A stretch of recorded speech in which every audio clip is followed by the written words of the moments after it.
তারা বইলা দিছে যে আমরা জামাই বউ হ্যান ত্যান এইসব না। এমনিতেই ওর চাকরি করতো, দেন ওখানে থাকতে থাকতে বিরক্ত লাগছে, তাই পরে বলছে যে ও আবার জানে আমার নাম সোনিয়া, দেন অনেক মানুষ আমার সোনিয়া বলে ডাকে, পরে ও বলছে যে সোনিয়া তোমাদের বাসায় আমি ঘুরতে যাইতে চাই, তো যাইতে পারি? আমি পরে বলছি হ্যাঁ আসো। পরে হচ্ছে ঈদের কয়েকদিন আগে আসছে, আইসা এইভাবে থাকছে, পরে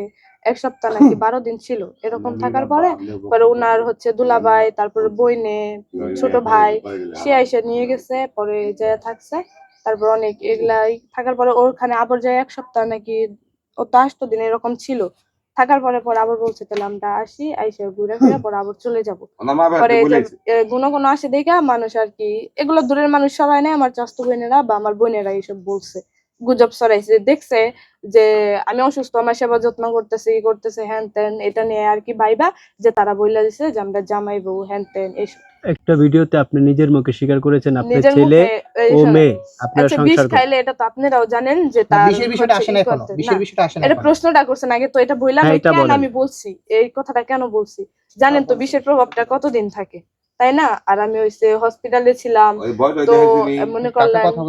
চিকিৎসাও হয় নাই, শুধু রাতটুকু ছিলাম, একটা স্যালাইন দেওয়া হয়েছে। তো বিষ খাইলে তো শরীর দুর্বল থাকে, অনেকই থাকে, প্রেশার যায়, ওখানে যে 10-12টা সাংবাদিক যায় মনে করলেন আমার শাশুড়ি এনে যায় কিয়ামত বাজায় দিছে, ঝগড়া ঝাঁটি সব, হসপিটালের প্রত্যেকটা মানুষ জিগানো শুরু করছে। ওই সময় আমার হার্টবিট মনে করলেন নিঃশ্বাস আটকে যাইতেছে গা, আমি না কোলাবার পারে পরে কেনরা স্যালাইনে টান মেরা খুইলা রাইখা পরে ওইখান থেকে আমরা পলাই আসছি, দেন সহ্য না করতে পাইরা পরে বাসায় পলাই আসছি, আইসা ঘরের ভিতরে শুয়েছি, ওই সময় ঘুরা ফিরা দেখে আবার সাংবাদিক আসছে, আইসা বলতেছে যে এই যে মানুষ যে বলতেছে তোমার শাশুড়ি যে হসপিটালে বলতেছে তোমরা জামাইবো, পরে বলছে না ওইসে ওনার হাজবেন্ডের নামে আমি বলছি এইসব কথা,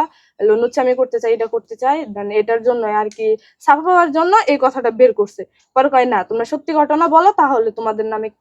সিআইডি আনবো, না হয় কেস করে দিব, জেলে দিব, এসব বলছে আমাদের।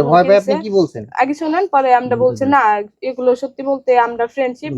পরে কয় সত্যি কথা বলেন হ্যান ত্যান, এনে বলার পরে পরে বলছি হ্যাঁ আমরা বিয়ে করছি, আপনার যা ইচ্ছা তাই করেন গা, কাবিন নামা বের করেন গা, এগুলা বলছি, যদি বের করতে পারেন পরে শুনবেন নি সবকিছু। পরে কয় তাহলে একটু দুইজন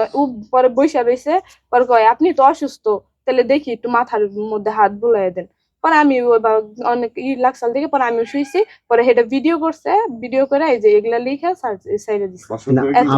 আপনি নিজে বলেছেন আপনি ছেলে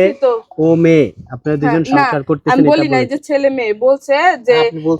ছেলে কে হবে আর মেয়ে কে হবে, তখন আপনি বলছেন। আমি পরে বলছি এখন যদি বিয়ে করি বা এরকম গুজব ছড়ানো হইছে, তো এর জন্য যদি বিয়ে করতে হয় তাহলে আমি তিতির ছেলে হবো, এটাই বলে দিছি, এছাড়া অন্য কিছু বলি।